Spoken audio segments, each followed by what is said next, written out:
Assalamualaikum warahmatullahi wabarakatuh. Kami dari kelompok 4. Di sini kami akan menyampaikan hasil diskusi kami tentang fungsi manajemen. Sebelumnya, perkenalkan, nama saya Aminul Sofyan sebagai penyaji 1 dan ada Fikri Fakih sebagai penyaji 2. Kami dari Sistem Informasi 21C UPT Karawang. Kita langsung masuk ke materi. Fungsi manajemen. Apa sih itu fungsi manajemen? Fungsi manajemen menurut Roni Anggara-Ditama dalam buku Pengantar Manajemen, Teori dan Aplikasi tahun 2020 menyebutkan jika fungsi manajemen disebut juga ilmu manajemen. Apa sih itu manajemen? Manajemen adalah suatu pengolahan suatu pekerjaan secara bekerja sama guna untuk mencapai tujuan bersama.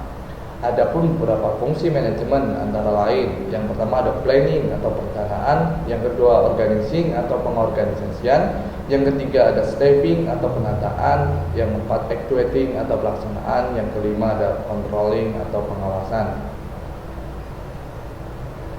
Kali ini kelompok kami akan membahas tentang actuating atau pelaksanaan. Definisi actuating atau pelaksanaan yaitu sebuah tindakan untuk melakukan usaha dalam tujuan untuk mencapai sasaran sesuai dengan perencanaan yang sudah ditentukan. Actuating disebut juga gerakan aksi mencakup yang dilakukan oleh seorang pimpinan untuk mengawali dan melanjutkan kegiatan yang ditetapkan oleh unsur-unsur perencanaan dan pengorganisasian agar tujuan dapat tercapai.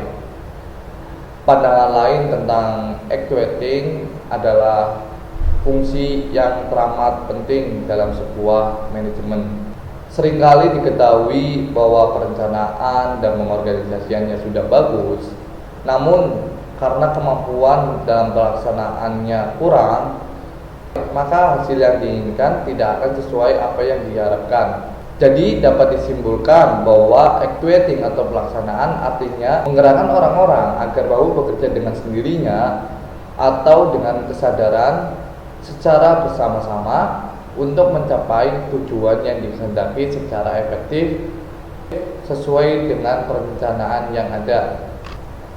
Selanjutnya adalah fungsi dan tujuan actuating. Fungsi actuating lebih menekankan pada kegiatan yang berhubungan dengan suatu organisasi untuk menggerakkan seluruh potensi sumber daya manusia dan non-manusia pada pelaksanaan tugas. Fungsi dari pelaksanaan atau actuating itu sendiri yaitu yang pertama mengimplementasikan proses kepemimpinan, bimbingan, dan pemberian motivasi. Yang kedua, memberikan tugas dan penjelasan secara rutin mengenai pekerjaan. Yang ketiga, menjelaskan kebijakan yang ditetapkan. Yang keempat, proses implementasi program agar dapat dijalankan. Adapun tujuan actuating itu sendiri untuk mengimplementasikan seluruh kegiatan mulai dari proses kepemimpinan, bimbingan, dan pemberian motivasi kepada semua pihak agar dapat bekerjasama untuk mencapai tujuan yang diharapkan. Selanjutnya ada prinsip actuating. Fungsi actuating terpegang dalam beberapa prinsip, yaitu yang pertama ada prinsip pengarahan pada tujuan, yang kedua prinsip keharmonisan dengan tujuan, yang ketiga ada prinsip kesatuan komando. Yang pertama prinsip pengarahan pada tujuan.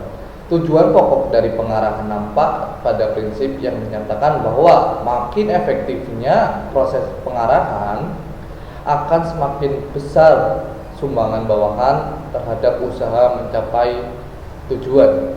Pengarahan tidak dapat berdiri sendiri.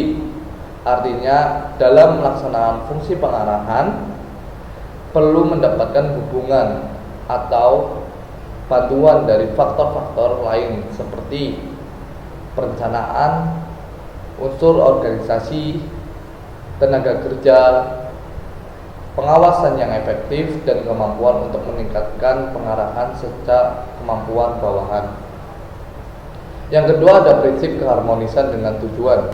Orang-orang bekerja untuk dapat memenuhi kebutuhannya, mungkin tidak terjadi penyimpangan yang terlalu besar dan kebutuhan mereka dapat dijadikan sebagai pelengkap serta keharmonisan dengan kepentingan perusahaan. Yang ketiga ada prinsip kesatuan komando. Prinsip kesatuan komando ini sangat penting untuk menyatukan arah tujuan dan tanggung jawab para bawahan, bila mana para bawahan hanya memiliki satu jalur di dalam melaporkan segala kegiatannya dan hanya diajukan kepada pimpinan, maka pertentangan dalam pemberian instruksi dapat dikurangi serta semakin besar tanggung jawab untuk memperoleh hasil yang maksimal. Terima kasih. Selanjutnya akan disampaikan oleh Fikri Fakih.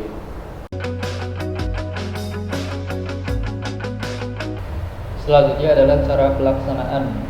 Adapun cara-cara pelaksanaan yang dilakukan dapat berupa 1. Orientasi, 2. Perintah, 3. Delegasi wewenang.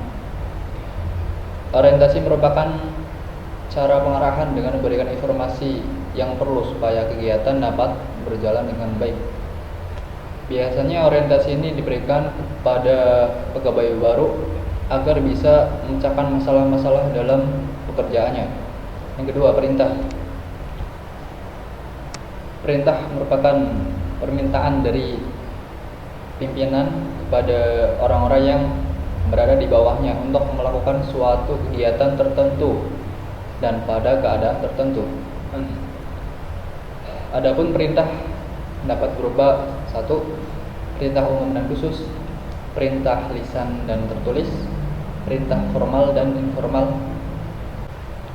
Yang ketiga, delegasi wewenang. Delegasi wewenang ini bersifat lebih umum dibandingkan dengan perintah.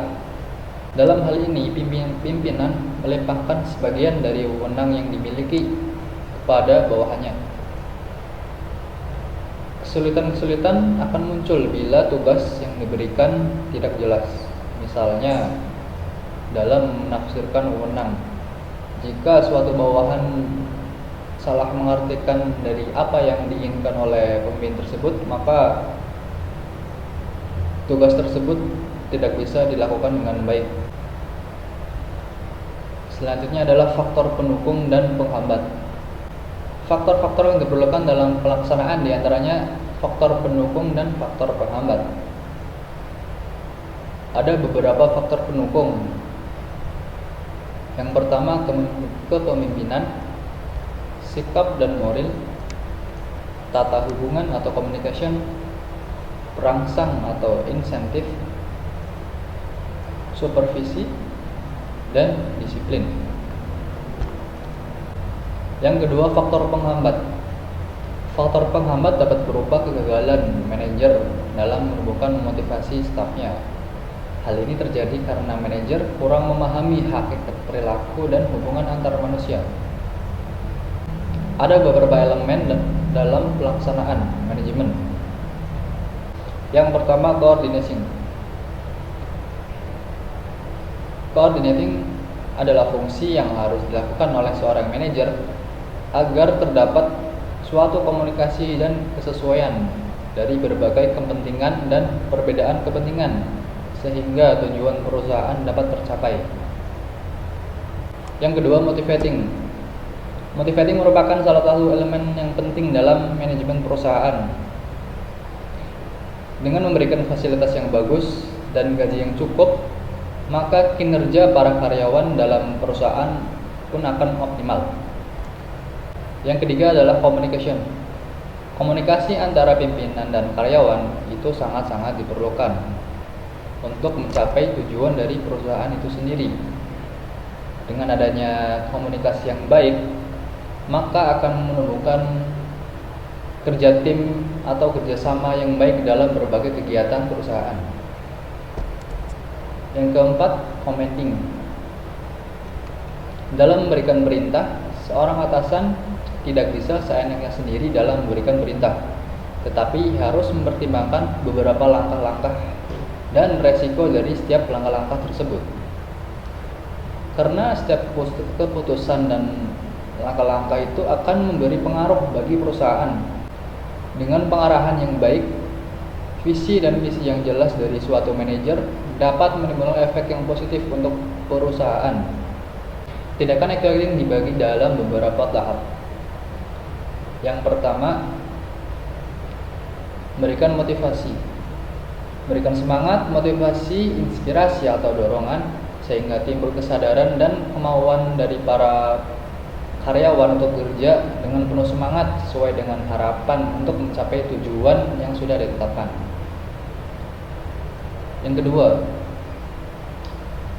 memberikan kesempatan pengembangan diri melalui pemberian pendidikan dan pelatihan. Tindakan ini juga disebut dengan coding yang meliputi beberapa tindakan seperti pengambilan keputusan, mengadakan komunikasi antara pimpinan dan staf, memilih orang-orang yang jadi anggota kelompok, dan perbaiki sikap, pengetahuan maupun keterampilan. Yang ketiga, pengarahan. Pengarahan dilakukan dengan memberikan petunjuk-petunjuk yang benar, jelas, dan tegas. Yang keempat, berkomunikasi secara efektif. Komunikasi antara atasan dan bawahan itu sangat diperlukan karena dapat menunjang keberhasilan dari tujuan perusahaan itu sendiri. Dan tidak boleh ada hal-hal yang tidak berhubungan dengan perusahaan. Jika hal itu terjadi, maka akan menghambat kinerja karyawan tersebut dalam melaksanakan tugasnya. Terima kasih teman-teman atas perhatian dan waktunya. Mungkin hanya ini yang bisa kelompok kami sampaikan. Apabila ada kesalahan, baik ucapan atau tingkah laku, mohon dimaafkan. Dan apabila ada pertanyaan, silakan berkomentar di bawah di bagian kolom komentar. Ya, mungkin cukup sekian ya. Wabillahi taufiq wal hidayah. Wassalamualaikum warahmatullahi wabarakatuh.